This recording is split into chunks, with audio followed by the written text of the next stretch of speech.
Bonsoir, chers téléspectateurs, et bienvenue à votre émission hebdomadaire Plein Feu. Donc ce soir, nous allons parler de ces rencontres consultatives qui sont élargies, préliminaires au dialogue national, qui ont démarré lundi passé au Palais des Congrès à Nouakchott. Je rappelle que la cérémonie du lancement de ces rencontres a été supervisée par le Premier ministre Yahya Ould Hademin, qui a souligné qu'il s'agit d'un moment marquant de l'histoire de la patrie mauritanienne. Il a prononcé un discours dans ce sens. Et bon, je souligne que le Forum national pour la démocratie, pour l'FMDI, le Forum national pour l'unité et la démocratie, a qualifié cette réunion entamée le 7 septembre au Palais des Congrès de monologue, et il l'a qualifié en fait d'une simple comédie à la mise en scène douteuse. Donc pour parler de ce sujet, je reçois pour vous, chers téléspectateurs, Madame Fatimata Bass, qui est prof d'université, membre du bureau exécutif militaire. Bonsoir. Merci. Et Monsieur Ahmed Douval Ould-Messoud, ancien gouverneur, trésorier du Forum national pour l'unité et la démocratie FDI. Bonsoir. Bonsoir, Monsieur Ahmed. Donc, merci d'avoir accepté notre invitation. Je commence par galanterie par Madame Fatimata Bass. Merci encore. Donc, vous accusez le Front, ou le Forum, en fait, je l'appelle toujours le Front, le Forum national pour l'unité et la démocratie FDI, vous l'accusez de saper toutes les initiatives qui peuvent aider à l'émergence d'un dialogue entre les différentes partis politiques. Pourquoi? D'abord, bismillah ar-Rahman ar-Rahim, wa salatu wa salam ala nabi al-Karim. Je remercie tout d'abord la chaîne privée Al-Wataniya de nous avoir donné cette opportunité pour parler d'un sujet aussi important et actuel que le dialogue national. Avant d'entrer dans le vif du sujet, je voudrais d'abord revenir au concept du dialogue. Qu'est-ce qu'on entend par dialogue? Le dialogue, en fait, dialoguer, c'est discuter, échanger des idées, communiquer. Parce que, comme le dit l'adage, de la communication jaillit la lumière. Donc, il est toujours nécessaire, il est toujours bon, que ce soit un régime politique. Même dans notre sainte religion, l'islam, le prophète Mohammed, paix et salut sur lui, avait entamé des dialogues avec les Qurayshites au moment où il était très fort, au moment où il était très puissant. Donc le dialogue, c'est un outil, c'est une arme pour les hommes forts. C'est l'approche méthodologique la meilleure dans le cadre de l'ancrage de la démocratie. Parce que nul ne peut dire que je détiens la vérité. Il faut qu'il y ait un échange, une concertation, et aller vers un consensus pour la résolution des grands problèmes nationaux. Donc pour nous, au niveau de la majorité, nous pensons que nous avons toujours tendu la main à l'opposition d'une manière générale, au forum en particulier. Et le dernier appel en date, c'est lorsque le président de la République était à Chingiti lors du festival des villes anciennes. Il a demandé ouvertement à ce que nos camarades de l'opposition viennent à la table de négociation. Parce que nous n'avons que la Mauritanie, cette chère patrie. Il faut que nous la développions, parce que nous avons énormément de défis à régler. Aujourd'hui, en 2015, franchement, on devrait transcender tous les clivages, on devrait s'asseoir autour d'une table pour que nous-mêmes nous entendions sur la plupart des problématiques et nous cherchions ensemble des solutions pour un développement durable de la Mauritanie, parce que c'est ça la priorité en réalité. Donc, nous continuons à demander, nous continuons à tendre la main à nos amis pour qu'ils viennent nous rejoindre au dialogue qui aura lieu bientôt. Ça, ce n'est que des rencontres consultatives préliminaires, donc vous, au dialogue national inclusif. Donc en fait, vous êtes pour le dialogue? Nous, bien sûr, on est pour c'est exactement ce que dit le forum. Nous, on est déjà. Donc en fait, de son côté, le forum vous accuse de ne pas vouloir dialoguer au vrai sens du mot. Donc,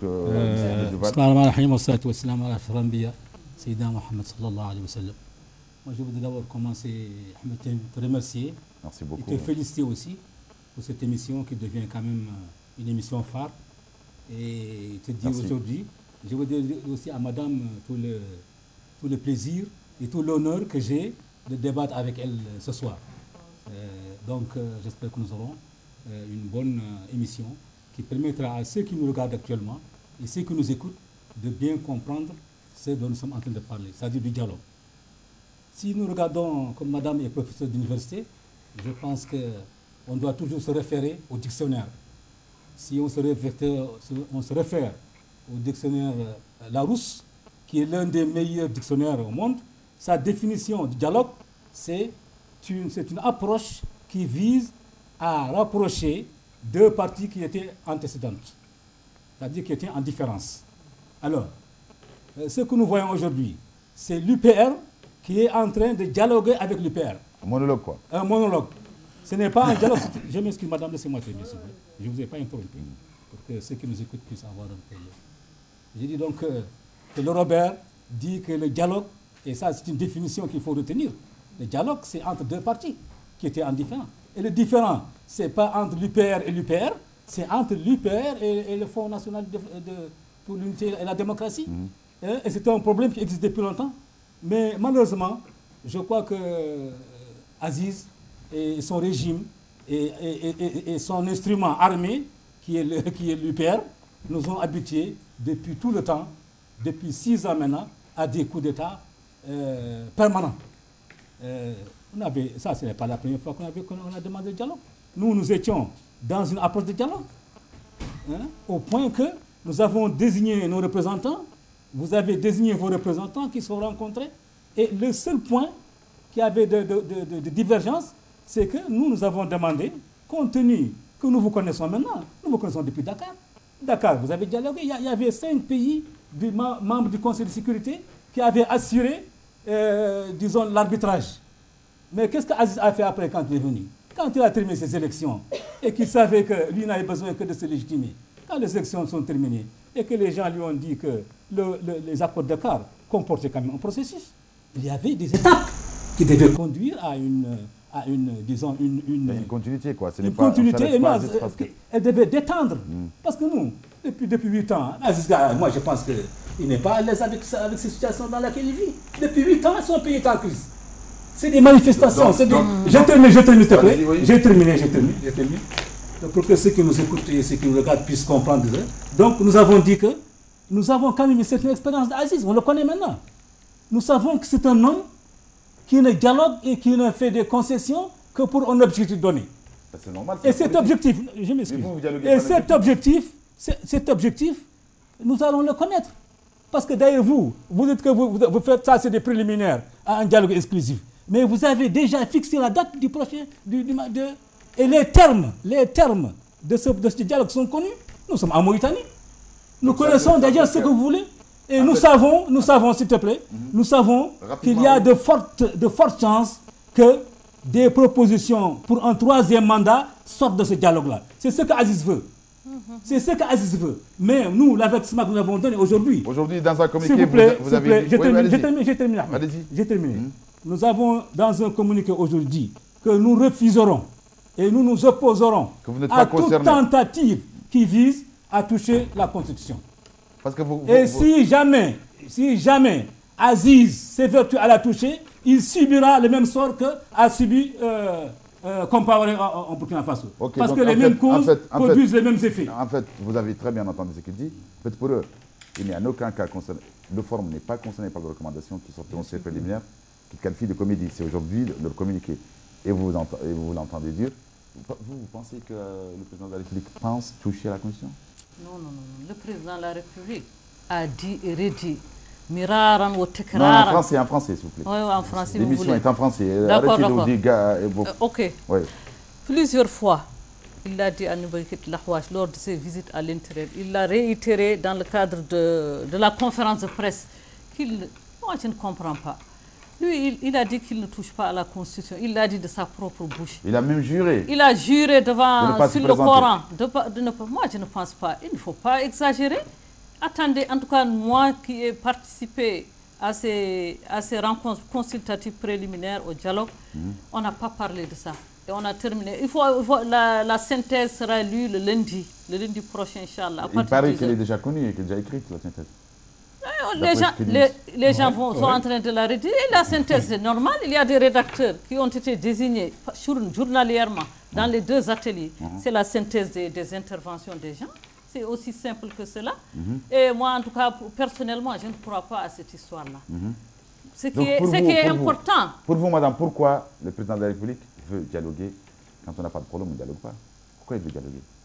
Lui, il n'a pas de problème. Il n'y a pas de souci. Il a une le pays va très bien, il n'y a pas de crise. Il a une majorité confortable à l'Assemblée. Il a une majorité au Sénat. Il y a pas de crise. Les chantiers sont ouverts. Il est en train de mettre en place des infrastructures nécessaires pour un développement durable du pays.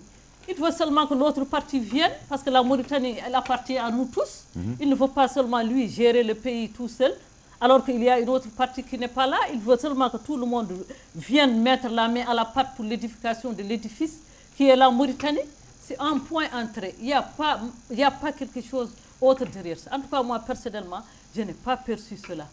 J'ai perçu seulement quelqu'un qui a une bonne volonté, qui est un véritable patriote, qui veut mener la Mauritanie à bon port et qui veut associer tout le monde, tous les Mauritaniens. Parce que nous n'avons que la Mauritanie. Donc écoutez, il y a des divergences quand même entre vous et les FNDI. Ces divergences-là, les FNDI a sorti ce qu'on peut appeler sa feuille de route pour dialoguer avec vous. Les FNDI veulent la régularisation de la situation du bataillon présidentiel. BASEP, qu'est-ce que vous en pensez? La régularisation du BASEP. Le BASEP, c'est... Que les FNDI croient que c'est une garde... Dans tous les pays du monde, les présidents, ils ont leur garde personnelle, tous les gardes, leur garde, même si ce n'est pas une garde prétorienne comme au temps de l'Antiquité. Mais ils ont ça, c'est pour la sécurité. La sécurité mais les FNDI pensent ou expliquent cette action, parce que les FNDI pensent que le BASEP est hors du commandement de l'état-major de l'armée. Quelles sont les preuves? Est-ce qu'ils ont des preuves tangibles pour dire cela? C'est simple de dire que le BASEP va faire ceci ou cela, mais quelles sont les preuves? On ne doit pas parler au XXIe siècle sans preuves tangibles. Ça, on a dépassé ces stades. Voilà, donc sur ce côté... Je veux d'abord apporter un correctif à ce qu'a dit madame. Oui, comme ça on va évoluer. Parce qu'elle a dit que le président a juré sur le Coran. Mais je veux rappeler à madame que le président avait juré sur le Coran qu'il ne fera pas de coup d'État, du temps de CMJD. Pourtant, il a fait un coup d'État. Alors, comment tu expliques ça? Oui, allez-y, continue. Moi, je lui pose la question. Non, mais c'est pas elle de poser la question. Elle a juré. Mais je vais vous donner un exemple. Je m'excuse. Je m'excuse. Il a juré... Laisse-moi terminer, s'il te plaît.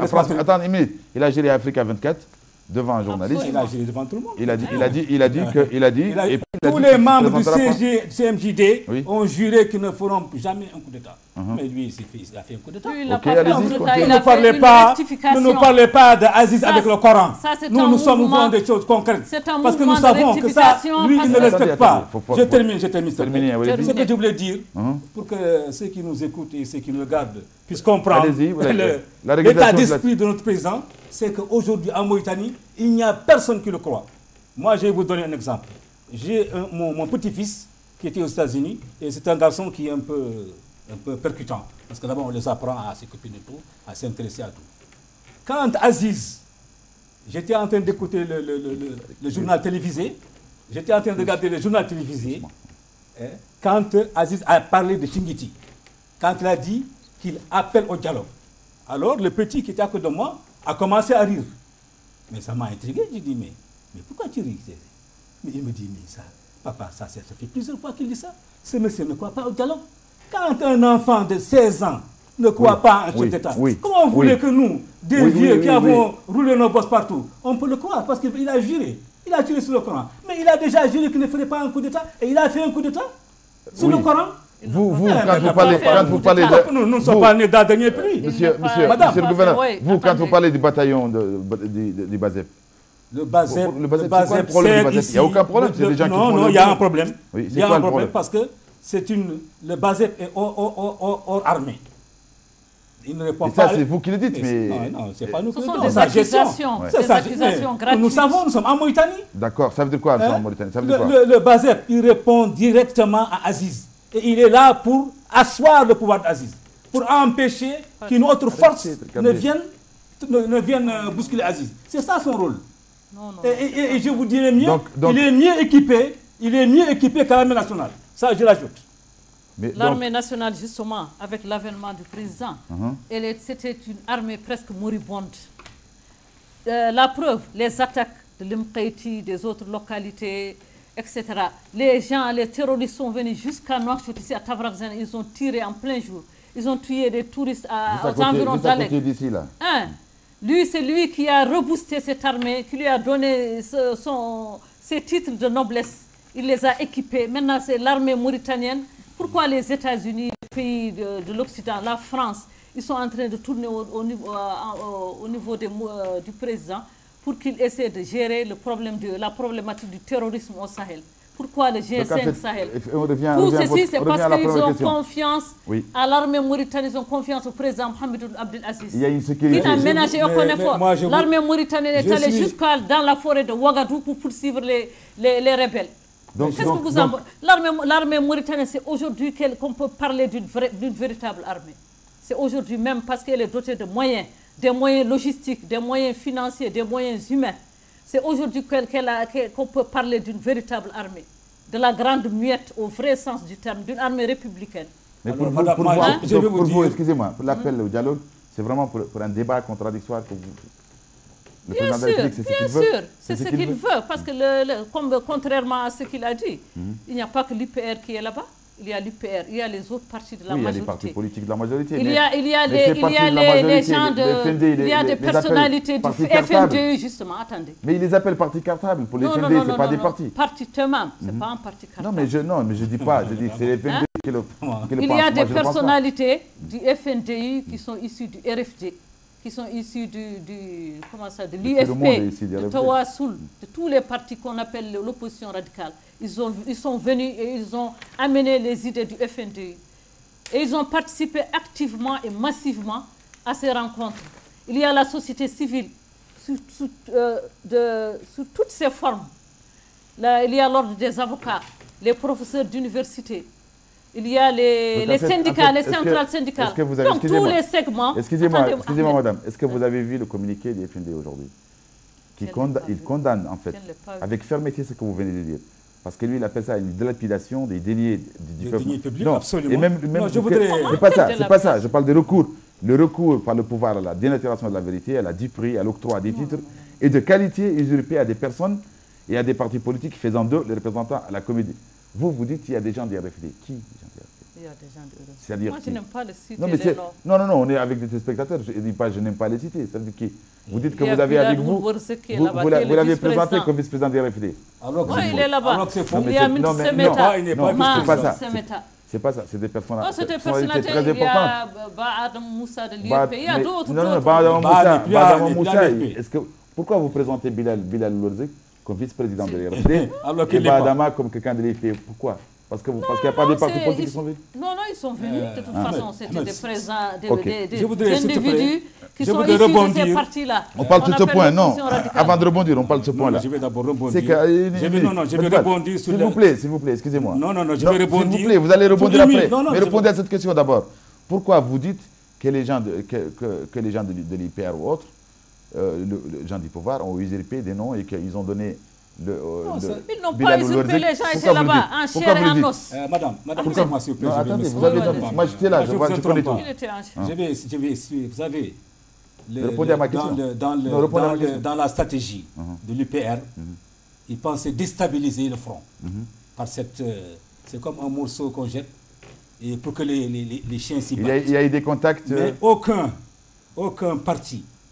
Il paraît d'ailleurs que, d'après les informations que nous avons reçues, qu'Aziz est très mécontent parce qu'on lui aurait dit qu'il y a des partis qui étaient prêts à quitter le FNDI pour rejoindre Mais il y a un parti, le parti Temam a quitté le FNDI pour rejoindre. Temam était d'abord à quitter depuis longtemps. Ensuite, Temam n'existait plus parce que Woul Horma l'a quitté. Il a quitté, c'est pas parce que Woul Horma quitte un parti politique. En tout cas, nous, on n'a pas vu un congrès qui désigne quelqu'un. Mais laisse-moi terminer, parce que chaque fois, tu me trompes. Non, mais parce que non, il faut répondre à mes questions. Je voudrais d'abord dire à madame que le PR a tout fait pour déstabiliser le FNDI. Et que ça n'a pas marché. Ça n'a pas marché, malheureusement. Mais pour elle, ça a marché. Il semble que le président est mécontent, parce qu'on lui aurait dit que beaucoup de partis vont rejoindre. Personne n'est parti. C'est pour dire d'abord que le FNDI, il est composé de gens qui sont convaincus.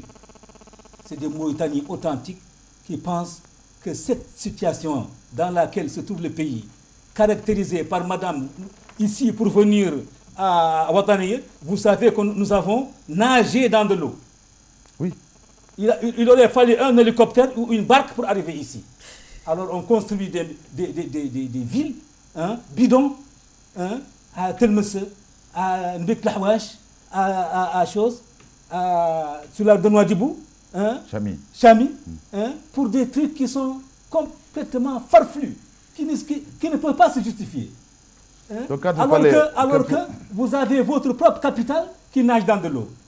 Par ailleurs, quand vous voyez ce qui se passe ici à côté de nous, au stade olympique, quand vous voyez ces immeubles, un stade olympique qui est un lieu de rencontre des jeunes, qui est là depuis 1984, aucun président n'a jamais pris 1 mètre carré de ce stade-là. Vous voyez aujourd'hui, on le découpe comme machin. C'est un dossier. Laisse-moi terminer, s'il te plaît. Allez-y, mais tu ne me laisses pas terminer. Mais justement, non, il faut répondre à ma question. Je vais répondre à ta question. Justement. Alors, quand vous voyez l'institution la plus respectable, qui est l'école de police, où nous formons nos agents, comment d'ailleurs ces gens-là vont être formés quand ils voient que leur propre local est en train de découper pour faire des trucs? Comment vous pouvez comprendre ça? Cette gestion-là, c'est une gestion catastrophique. Et ça, madame, je vous dis, ce n'est que la partie visible de l'iceberg. L'autre partie, on la saura quand Aziz ne sera pas là. Et je vous dis que la Mauritanie mettra 200 ans pour se remettre de cette gestion-là, de qu'Aziz a fait ces dernières années. 200 ans ou 300 ans. Non, mais comment vous répondez à ce qu'il, lui, il qualifie de dilapidation des deniers du peuple mauritanien? Je n'ai pas compris d'ailleurs. Il a dit que les écoles sont en train d'être vendues. Il y a la dilapidation des deniers du peuple mauritanien pour financer une activité qui concerne exclusivement un clan politique. Un parti. D'Aziz, du président Aziz. Non, moi je n'aime pas m'aventurer dans des choses qui ne sont dilapidation. Au contraire, lui, depuis qu'il a pris le pouvoir, depuis le mouvement de la rectification de 2008, en passant par l'élection de 2009 et de 2014, parmi ses objectifs, il y a la promotion de la bonne gouvernance. C'est quoi, entre autres, la promotion de la bonne gouvernance? Oui, il a envoyé un président. Attendez, c'est la lutte contre la corruption. C'est la lutte contre le détournement des deniers publics sous toutes ses formes. Donc, il n'a ménagé aucun effort par rapport à cette problématique-là de promotion de bonne gouvernance. Quand on nous dit que ça, c'est les